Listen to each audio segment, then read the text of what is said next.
চরম লজ্জার মুখে পড়ল ভারতের গর্ব তেজস যুদ্ধবিমান।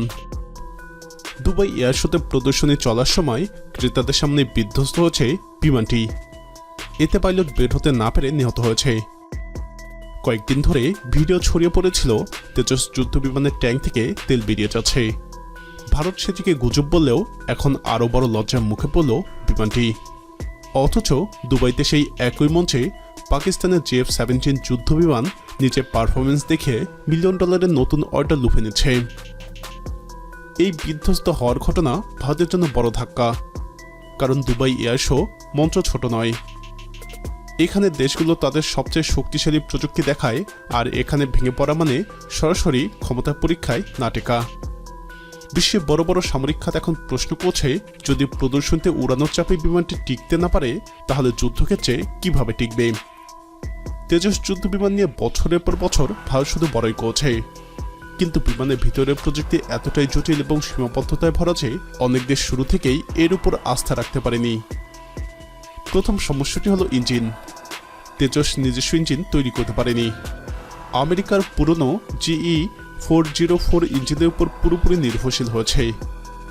এর মানে বিমানটির গতি, পারফরমেন্স এবং শক্তি তিন দিকেই সীমাবদ্ধতা রয়েছে।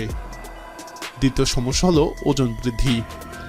প্রকল্প শুরু করার সময় যে ওজন ছিল তা বছরের পর বছর বাড়তে বাড়তে বিমানটি নিজের ক্লাসেই পিছিয়ে গেছে।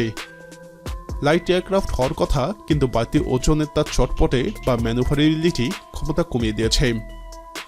তৃতীয় দুর্বলতা ইন্টিগ্রেটেড এভিওনিক্স সিস্টেম। বহু রিপোর্টে বলা হয়েছে তেজসের এভিওনিক্স সিস্টেম বারবার সমস্যা ধরা পড়ছে। সেন্সর ইন্টিগ্রেশন, সফটওয়্যার বাগ এবং স্টেবিলিটি নিয়ে ভারত নিজেরাই সন্তুষ্ট হতে পারেনি দীর্ঘদিন। অনেক পরীক্ষার উড়ান বিলম্বিত হয়েছে শুধুমাত্র এসব কারণেই। আরও বড় সমস্যা হল উৎপাদন এবং নির্ভরযোগ্যতা। ভারতের HAL বহুদিন ধরেও তেজসের উৎপাদন হার বাড়াতে পারেনি। এমনকি ভারতীয় বিমান বাহিনীও সময় মতো ইউনিট না পেয়ে বিরক্ত হয়েছে। এমন বিমান আন্তর্জাতিক মঞ্চে ভেঙে পড়লে সন্দেহ আরও বাড়ে যে এই প্রকল্প আসলে কতটা সক্ষম। সব মিলিয়ে এই ঘটনাটি ভারতের জন্য এক ধরনের আন্তর্জাতিক লজ্জা, কারণ তারা বহুদিন ধরেই নিজেদের বিমান প্রযুক্তিকে বিশ্বের সামনে তুলে ধরেছিল এক সুপার প্রজেক্ট হিসেবে।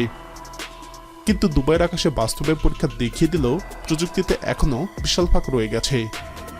যেই বিমানকে ভারতের ভবিষ্যৎ ভরসা বলা হচ্ছিল সেটাই প্রমাণ করল যে শুধু প্রচারণা দিয়ে যুদ্ধবিমান বানানো যায় না। প্রিয় দর্শক, এই দুর্ঘটনাটি ভারতের বিমান শিল্পের উপর কী ধরনের নেতিবাচক প্রভাব ফেলতে পারে আপনার মতামত কমেন্টে জানান।